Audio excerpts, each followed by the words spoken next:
নমস্কার YouTube. RS Motorsports বেঙ্গলের মোটো info সিরিজে তোমাদের সবাইকে স্বাগত। আজকে আমরা আলোচনা করব যে কোনো ইঞ্জিন দ্বারা চালিত গাড়ি অথবা মোটরসাইকেলের এক্সস্ট সিস্টেমের মধ্যে লেগে থাকা একটা ছোট্ট ডিভাইসকে নিয়ে, যাকে বলা হয় ক্যাটালিটিক কনভার্টার।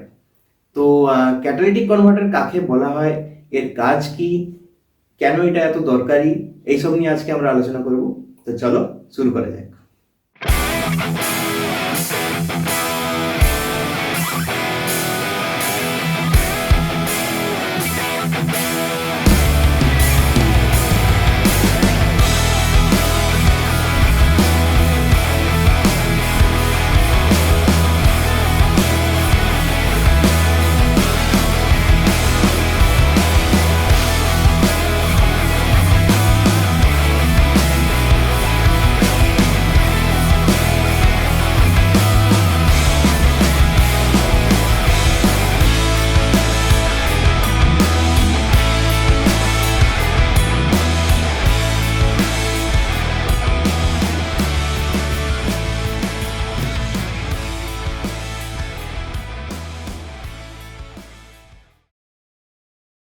তো ক্যাটালিটিক কনভার্টার কাকে বলে, অর্থাৎ জিনিসটা কি?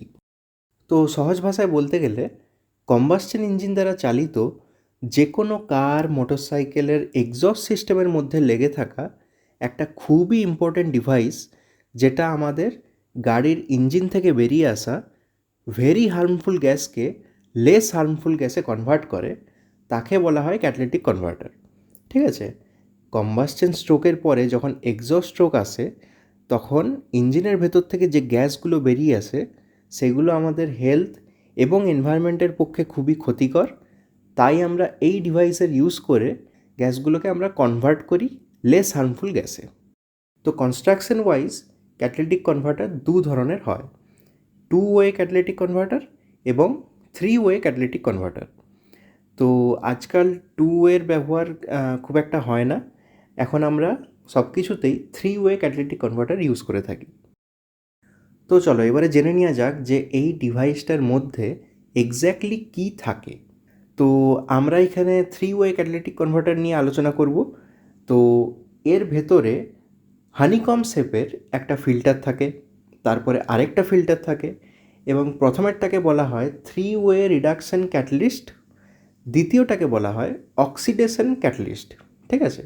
বেসিক্যালি এই দুটো ফিল্টার অথবা ক্যাটালিস্টই থাকে এবং ভেতরে একটা ল্যামডা সেন্সার অথবা O2 সেন্সার লাগানো থাকে। আচ্ছা, এখানে আমি একটা জিনিস একটু ক্লিয়ার করে দিই। এখনকার যে কোনো ভালো অ্যাপ্লিকেশনে, অর্থাৎ ভালো মোটরসাইকেল বা গাড়িতে অন্তত দুটো করে অক্সিজেন সেন্সার থাকে।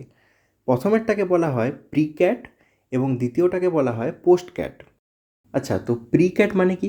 প্রি ক্যাট মানে হচ্ছে প্রি ক্যাটালিটিক, অর্থাৎ পজিশন ওয়াইজ যেটা লাগানো থাকবে ক্যাটালিটিক কনভার্টারের আগে, এবং পোস্ট ক্যাট মানে হচ্ছে ক্যাটালিটিক কনভার্টারের পরে যে O2 সেন্সারটা লাগানো থাকে সেইটাকে বলা হয় পোস্ট ক্যাট।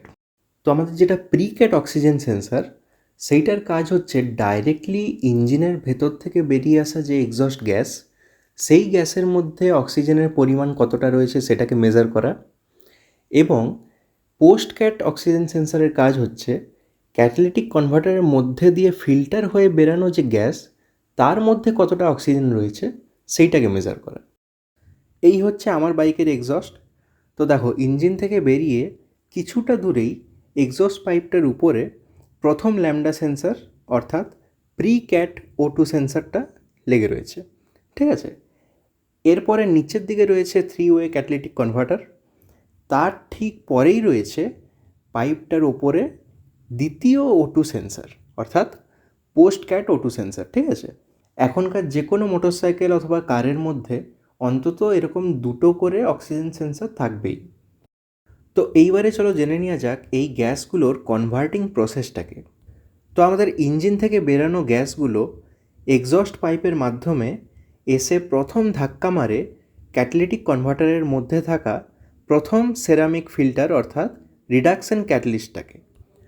তো এক্সস্ট গ্যাসগুলোর মধ্যে সর্বাধিক ক্ষতিকর হচ্ছে কার্বন মনোক্সাইড, তারপরে থাকে হচ্ছে নাইট্রোজেন অক্সাইড, এবং থাকে হাইড্রোকার্বনস, যেটা মূলত ওই আনবার্ন ফুয়েল বলা হয় ওটাকে, অর্থাৎ তোমার কম্বাসশন চেম্বারের মধ্যে থাকা অবশিষ্ট যে তেল, যেটা কোনো কারণে না জ্বলেই এক্সস্ট স্ট্রোকের মাধ্যমে বেরিয়ে যায়, সেটা পরে গিয়ে কনভার্ট হয়ে জলে পরিণত হয়। যাই হোক, তো রিডাকশন ক্যাটালিস্ট থেকে পাস হওয়ার পরে দ্বিতীয় ক্যাটালিস্ট অর্থাৎ অক্সিডেশন ক্যাটালিস্টের নানান প্রিসিয়াস মেটাল যেমন প্লাটিনাম, প্যালাডিয়াম এর সাথে এক্সস্ট গ্যাসের কেমিক্যাল রিয়াকশন ঘটিয়ে গ্যাসগুলোকে কনভার্ট করা হয় H2O অর্থাৎ জলে, CO2 অর্থাৎ কার্বন ডাইঅক্সাইডে এবং N2 অর্থাৎ নাইট্রোজেনে, যেগুলো তুলনামূলকভাবে ডাইরেক্টলি ইঞ্জিন থেকে বেরিয়ে আসা যে গ্যাস তার থেকে কম হার্মফুল। তো এইবারে দেখো, এই যে গ্যাসগুলো কনভার্ট হচ্ছে হার্মফুল থেকে লেস হার্মফুলে, তো এরই সাথে হাইড্রোকার্বনসগুলোও কিন্তু কনভার্ট হয়ে জলে পরিণত হচ্ছে, ঠিক আছে? তো কার্বন ডাইঅক্সাইড এবং নাইট্রোজেন এই দুটো যেহেতু গ্যাস, তাই এগুলোকে অবশ্যই চোখে দেখতে পাবে না, কিন্তু জলকে তো চোখে অবশ্যই দেখতে পাবে। তাই খেয়াল করে দেখবে যে উইন্টার্স অথবা শীতকালে যখন তোমরা সকালে প্রথম কোল্ড স্টার্ট দিচ্ছ তোমার ভেহিকেলকে, ঠিক আছে, সেই সময় কখনো হোয়াইট স্মোক বেরোয়, ওটা যদিও স্মোক নয়, ওটা হচ্ছে ওয়াটার ভেপার্স, ঠিক আছে? তো এবং কখনো কখনো যদি সেই সময় তুমি রেভ করো কোল্ড স্টার্ট চলাকালীন, যেটা করা একদমই উচিত নয়, কিন্তু যদি তোমরা করে থাকো তাহলে দেখে থাকবে যে এক্সস্ট পাইপ থেকে জল বেরিয়ে আসবে। তো এবারে এক্সস্টের ভেতর থেকে জল বেরিয়ে আসছে, এটা দেখে যদি তোমরা ভেবে থাকো যে কোনো রকমভাবে এক্সস্ট পাইপের মধ্যে জল ঢুকে গেছে, তাহলে কিন্তু ভুল ভাবছো। এইটা হচ্ছে তোমার ক্যাটালিটিক কনভার্টারের মধ্যে প্রডিউস হওয়া জল, যেটা এখন তোমার ইঞ্জিন স্টার্ট আছে, তাই সেই এক্সস্টের থ্রাস্টে এটা বেরিয়ে আসছে এবং এটা অ্যাবনর্মাল কিছু নয়। তো এইবারে আসা যাক এর ইম্পর্টেন্সের কথায়। প্রথমেই বলবো যে ক্যাটালিটিক কনভার্টার হচ্ছে এক্সস্ট সিস্টেমের মধ্যে লেগে থাকা একটা খুবই ভাইটাল পার্ট, যেটা ছাড়া তোমার কম্বাসশন ইঞ্জিন দ্বারা চালিত কার অথবা বাইক এর এমিশন অথবা পলিউশন আন্ডার কন্ট্রোল কখনোই হবে না। অতএব এইটাকে বাদ দিয়ে বাইক অথবা কার চালালে তুমি আইনের চোখে কিন্তু একটা ইল্লিগ্যাল কাজ করছো। তো আমি এখানে এর ওয়ার্কিং এবং বেনিফিট দুটোকে একসঙ্গে মিলিয়েই কয়েকটা পয়েন্ট বলছি।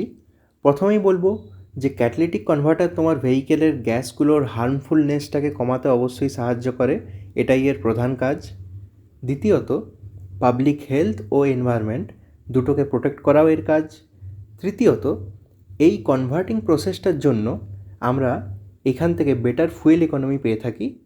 এবং সবশেষে ক্যাটালিটিক কনভার্টারের জন্য আমাদের ফুল এক্সস্ট সিস্টেমের ওভারঅল টেম্পারেচার সেটাও একটা লিমিটের মধ্যে থাকে, অর্থাৎ এই ডিভাইসটা হিট ম্যানেজমেন্টের জন্য পজিটিভলি রেসপন্সিবল।